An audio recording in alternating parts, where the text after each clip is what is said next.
સુરતમાં મહિલા કોન્સ્ટેબલે આપઘાત કર્યો છે તો મહિલાના રૂમમાંથી સુસાઇડ નોટ મળી આવી હતી। સુસાઇડ નોટમાં એક વ્યક્તિના નામનો ઉલ્લેખ કરવામાં આવ્યો છે તો પોલીસે ઘટનાસ્થળ પર પહોંચી સમગ્ર મામલે વધુ તપાસ શરૂ કરી। સુસાઇડ નોટમાં એક વ્યક્તિના નામનો ઉલ્લેખ કરવામાં આવ્યો છે।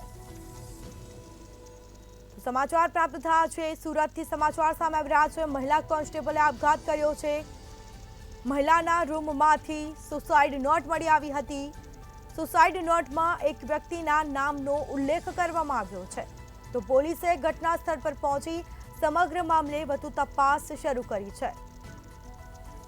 તો સુસાઇડ નોટના આધારે વધુ તપાસ હાથ ધરાઈ। સમાચાર પ્રાપ્ત થયા છે મહિલા કોન્સ્ટેબલનો આપઘાત। મહિલાના રૂમમાંથી સુસાઇડ નોટ મળી આવી છે। શેના કારણે આપઘાત કર્યો છે તે કારણ ચોક્કસ સામે આવ્યું નથી તો પોલીસે ઘટનાસ્થળ પર પહોંચી સમગ્ર મામલે વધુ તપાસ શરૂ કરી છે। તો સમગ્ર મામલે કાર્યવાહી હાથ ધરાઈ છે। સુરતમાં મહિલા કોન્સ્ટેબલે આપઘાત કર્યો છે। વધુ વિગતો સાથે સંવાદદાતા દિવ્યેશ પરમાર આપણી સાથે લાઈવ જોડાઈ ગયા છે। જી, સુરતમાં મહિલા કોન્સ્ટેબલે આપઘાત કર્યો છે, શું છે સમગ્ર મામલો? ચોક્કસ જે પ્રકારે આ સમગ્ર ઘટના છે તે સુરતના સિંગરપુર પોલીસ મથકમાં ફરજ બજાવતી જે હર્ષિતા જે છે તેમને સુસાઇડ કર્યું છે।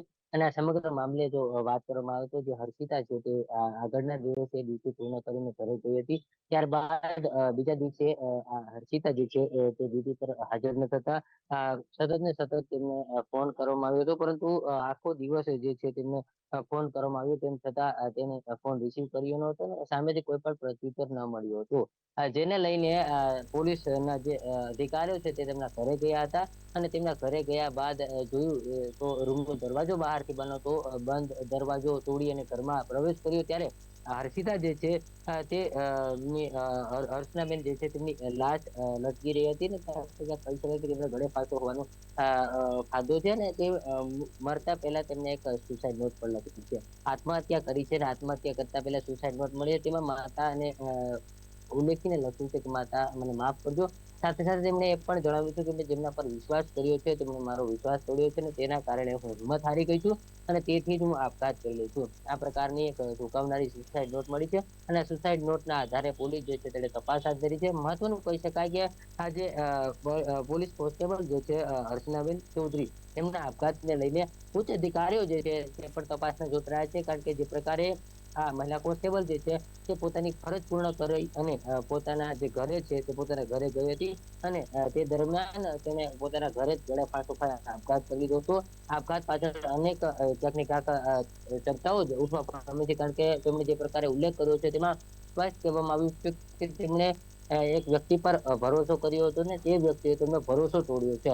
એટલે સ્પષ્ટ સામે આવી શકે છે કે જે પ્રકારે આ મહિલા કોન્સ્ટેબલ છે તેમને કોઈ પણ વ્યક્તિ પર ભરોસો કર્યો હતો ને તેમનો ભરોસો તૂટ્યો હતો તેમને લાગી આવ્યું હતું, તેના કારણે તેને આપઘાત કરી લીધો હતો।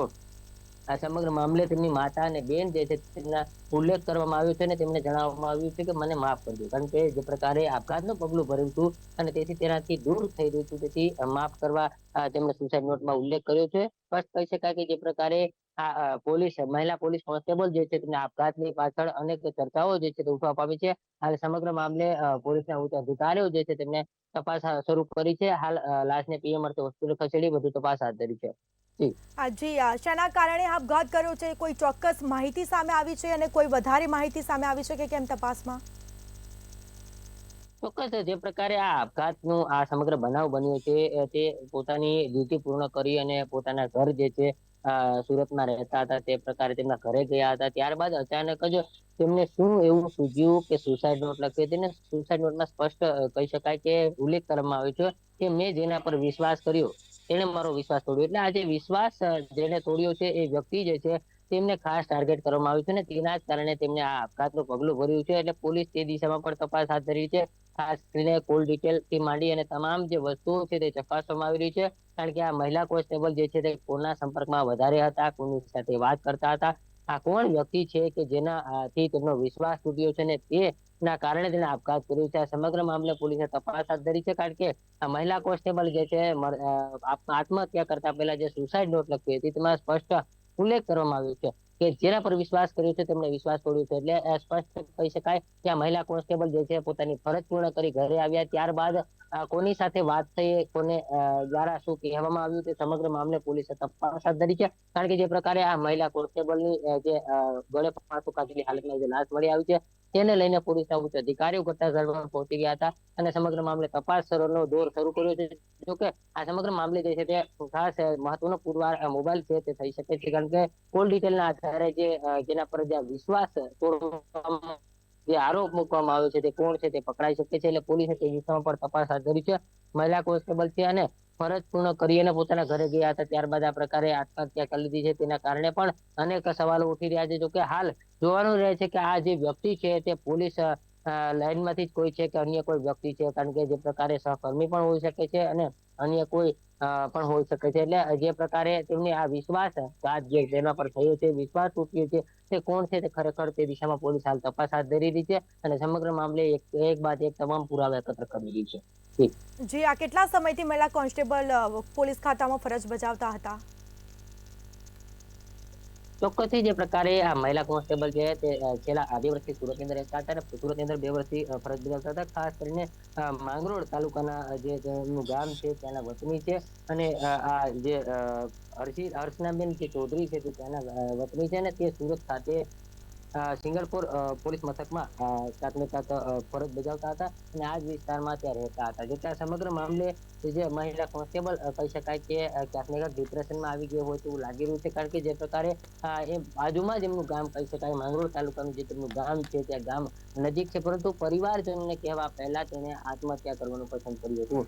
જે પ્રકારે સુરતની અંદર છેલ્લા 2 વર્ષ ફરજ બજાવતા હતા મહિલા કોન્સ્ટેબલ અને ત્યારબાદ તેને અચાનક આ પ્રકારે મહિલા કોન્સ્ટેબલે પગલું ભરી લીધું છે, જેના કારણે પરિવાર પણ ખૂબ શોકમાં ગરકાવ છે. કારણ કે આ સમગ્ર મામલે પરિવારને કોઈ પણ પ્રકારની જાણ પણ નથી. કારણ કે જે પ્રકારે આપઘાત કરવા પાછળનું શું કારણ હોઈ શકે તે પરિવારને પણ ખબર નથી. કારણ કે જે રીતે માંગરોળ તાલુકાનું તેનું નજીકનું જ ગામ છે, સુરતથી નજીક થાય છે અને આ ગામ તેમનું છે, તેમ છતાં પણ તેને પરિવારજનો સાથે કોઈ પણ પ્રકારની આ મામલે ચર્ચા કરી ન હતી. જોકે આ પ્રકારે સમગ્ર મામલો સામે આવ્યો છે તે પરિવાર પણ ભાંગી પડ્યો છે. કારણ કે જે પ્રકારનો આખો કિસ્સો સામે આવ્યો છે એમાં મહિલા કોન્સ્ટેબલે જીવન ટૂંકાવી લીધું છે. મરતા પહેલા સુસાઇડ નોટ લખી છે. હવે સુસાઇડ નોટમાં જેના પર વિશ્વાસઘાત એટલે કે વિશ્વાસ જે તૂટ્યો છે તે જેનું સંબોધીને લખ્યું છે તેને હાલ પોલીસ શોધી રહી છે અને સમગ્ર મામલે પોલીસ જે છે તે આ દિશામાં તપાસ હાથ ધરી છે કે ખરેખર આ આપઘાત કરવા પાછળનું મુખ્ય કારણ શું છે. જી, તમામ જાણકારી આપવા બદલ આપનો આભાર. તો સુરતમાં મહિલા કોન્સ્ટેબલે આપઘાત કર્યો છે. મહિલાના રૂમમાંથી સુસાઇડ નોટ પણ મળી આવી હતી. આ અંગે હાલ તપાસ છે તે યથાવત રાખવામાં આવી. સમગ્ર મામલે કાર્યવાહી હાથ ધરાશે. પોલીસે ઘટનાસ્થળ પર પહોંચી તપાસ શરૂ કરી. સુસાઇડ નોટમાં એક વ્યક્તિના નામનો પણ ઉલ્લેખ કરવામાં આવ્યો છે.